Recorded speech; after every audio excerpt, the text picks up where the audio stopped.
This episode of The Ortho Show is brought to you by Veradigm.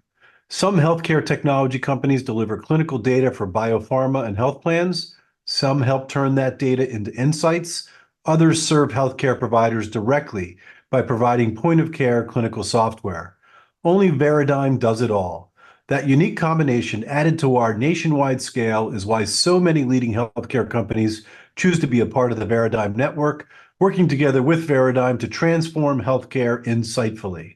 Whether you're a healthcare provider, patient, biopharma company, or payer, check out www.veradigm.com. That's www.veardigm.com to learn how Veradigm can help you too.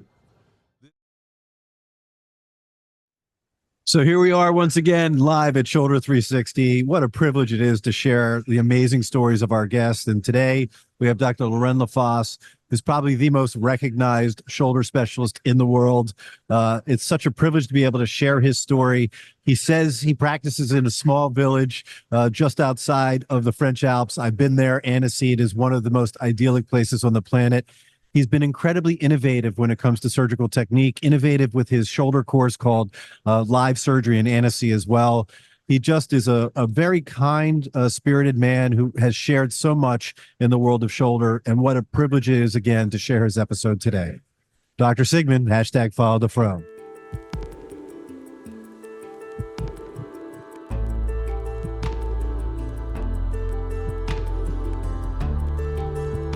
From Medical Media, this is The Ortho Show.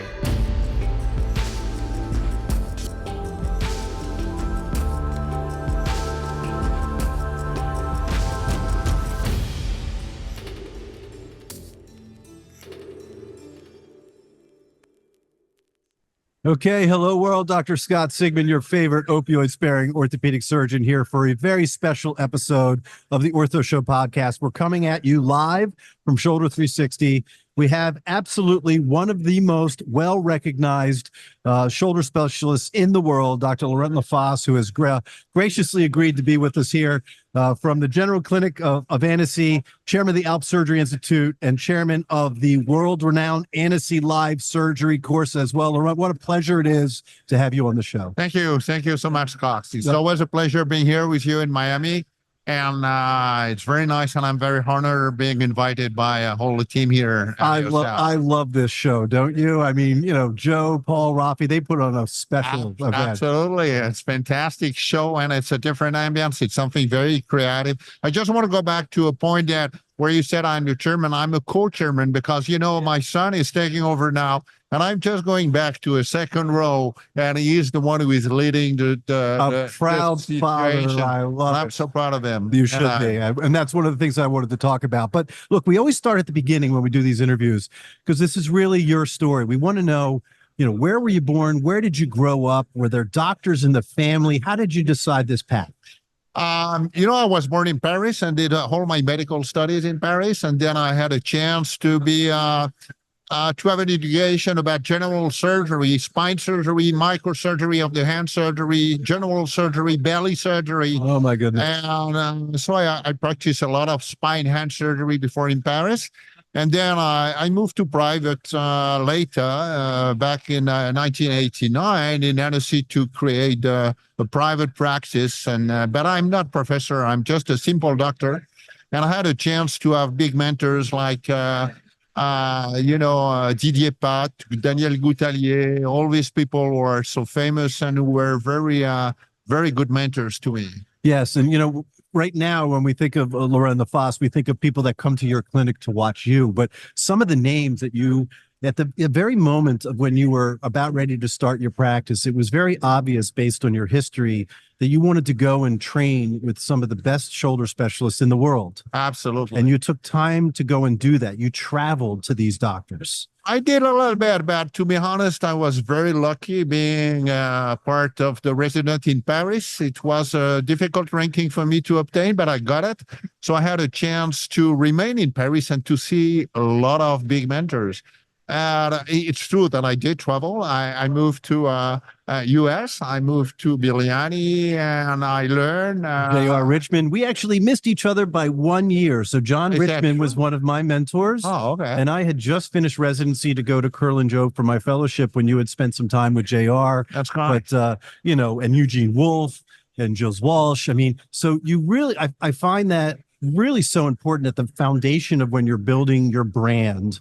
And then what's fascinating is that you go to one of the most idyllic places on the planet, Annecy, France. For anyone that has not been there, it is amazing. Thank you. Gorgeous. The lake True. and the French Alps and the market on Sunday with the fresh fruits and the cheeses. Just a very, very special place. I see you've been there. Yeah, I came you to like visit you. it. Yes, I You liked it do very like it much. a lot. So, but I think it's fascinating. You had the opportunity to perhaps have stayed in academics, but you chose to go to this village and set up a private clinic. What was the rationale? The lake, Yes, it's beautiful. because I'm a water skier. My Mm. family is a water skiing family, and I love Alps. I love this.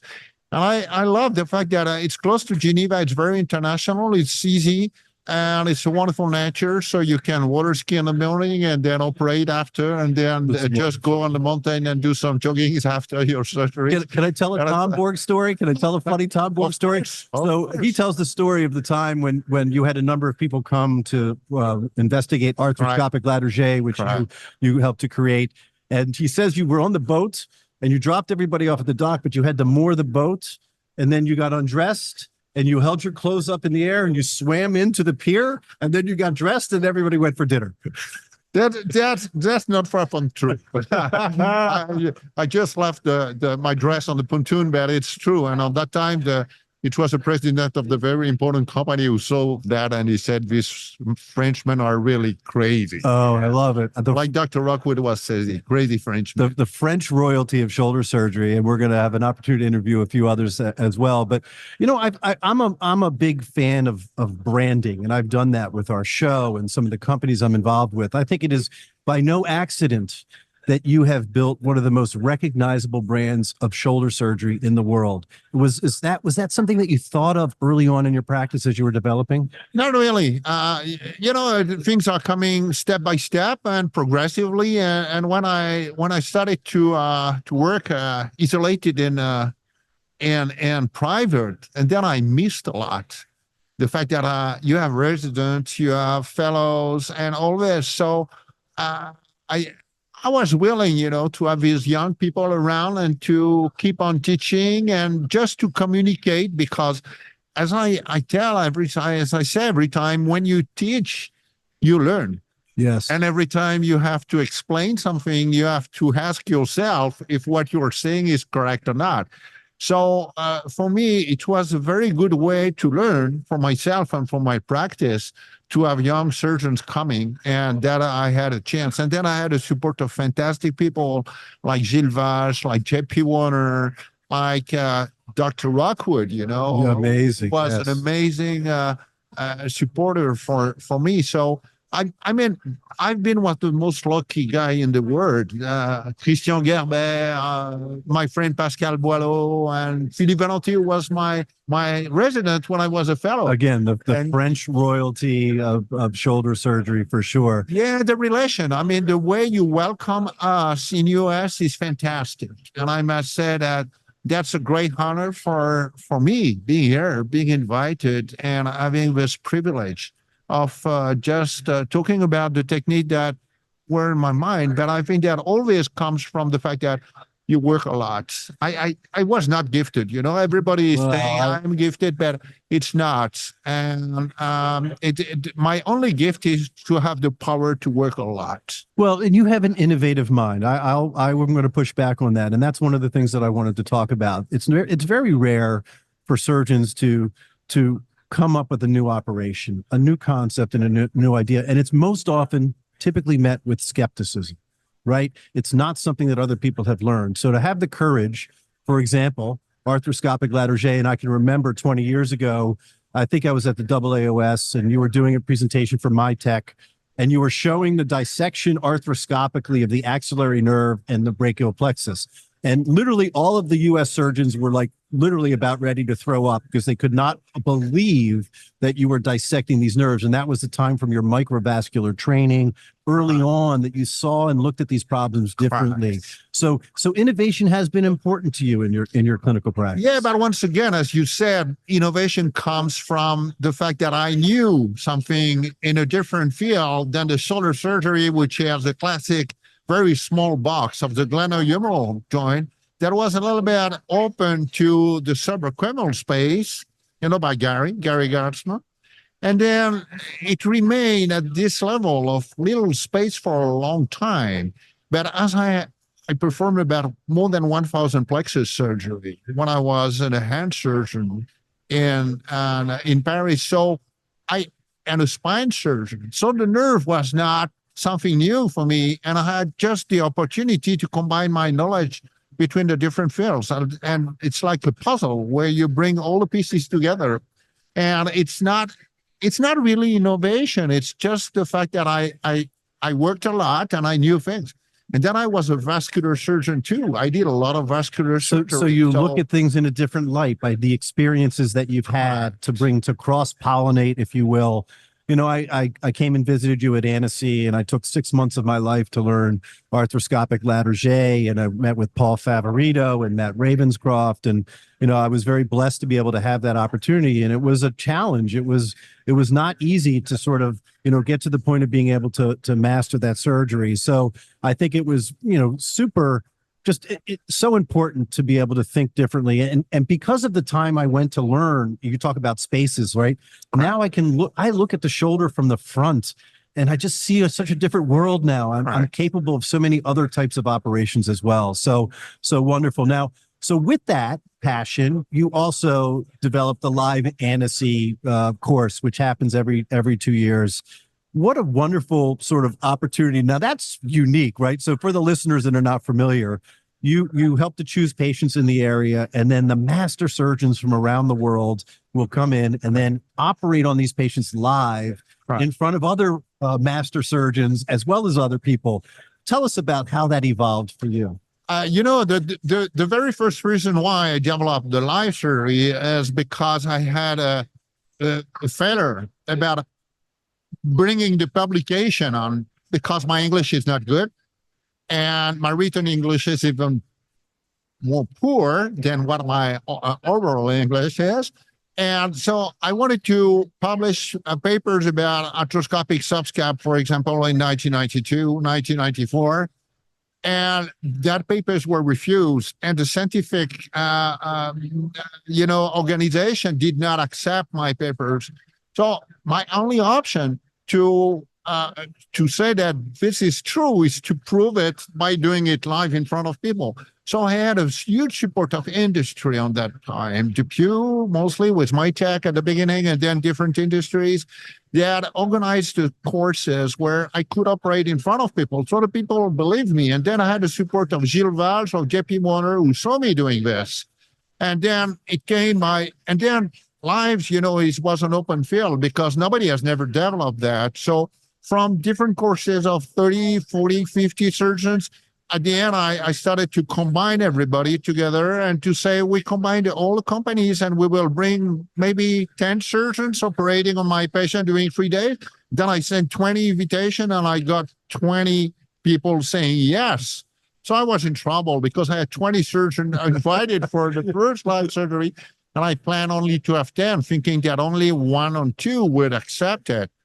And then finally, we had 25 surgeons coming, and we had to organize 28 live surgeries for the first one in 2005. The problem was when I came to the hotel and I said, now we need to book the conference room. And they said, okay, that's fine. So we need $300, $300,000. I said, I have no money. It's just the beginning of my practice. So go to the bank. So I went to the bank, and then at the bank, they said, okay, what's your warranty? I said, it's going to be successful. It's a good meeting. I'm very optimistic for it. Okay, but we're bankers. We want a warranty. I say, out of my house, which is on credit in your bank, I have nothing. Let's put it as a warranty. So I went back to my wife and I said, listen, are you okay to organize this with me and to make it? She said, yes. So for 2005, 2007, 2009, the warranty was my house. Amazing. And we made it. And you made it. We made it. It Also, happened. so that's also innovative of thought, not just on technique, but even in the way in which you're teaching, which I think is really, set an amazing example. And so we brought it up early on as we were talking. I'm also a proud father. I have two sons that are at University of Miami. Please send money, by the way. But no, just kidding. You're such a proud father of your son Thibault. So just tell us about your pride of having your son follow you in your footsteps and also become a renowned surgeon around the world. If I can make a summary, a very short answer is that you want your son to be better than what you are, and you do everything for that, and I succeed. He's better than what I am. And I think that this legacy is linked to the fact that you are transparent with everything. I mean, I was very transparent with him at the beginning. I'm not good in English, as I told you before. I improved my English because I started to speak English in 2000 back. So I was 50 years old already and close to. And I had to improve my English. So he spent a year in England, in US, and then he was very good. He had top 5 in mathematics and in English. And so he had an option to do his studies, business studies in US. Then we had a discussion. He said, I'm not going to go to US. I'm going to stay in France because I want to make medicine. I said, no way. Medicine is too hard. No, don't do that. Just you have the opportunity to do better. And he said, you know what? I don't care about what you do and what I do, but it's what I want. And it's going to be my life and not yours. So that's done. So he did that. And then he has 2 other brothers who are in totally different field, but we combine all the family power. So the legacy is a different topic. What a wonderful legacy to be able to work every day with your son. Correct. Right. And be able to travel here as well. Look, Dr. LaFosse, you have had such a profound impact on the world of shoulder.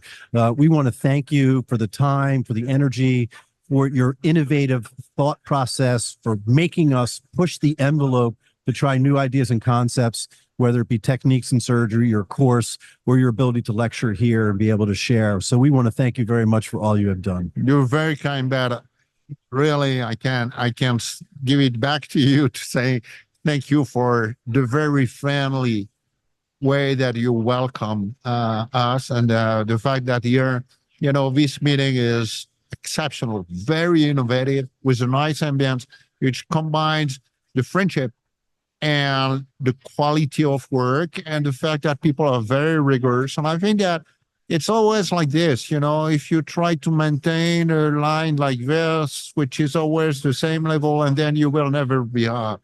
So you need to have fun in order to concentrate, to be very good on that. And I think that is something that you guys are doing. And I really want to thank you for this. Oh, it is an absolute privilege to be able to share the remarkable stories of our guests here, and you are a perfect example of that. Well, you're going to go right now. You got to get up there and do another lecture and be able to share what you do. I have a few minutes. All right. What a pleasure it has been to have you on the show. This is Dr. Scott Sigman, #FollowTheFro, host of the Ortho Show. Till next time. See you. Bye-bye. Thank you.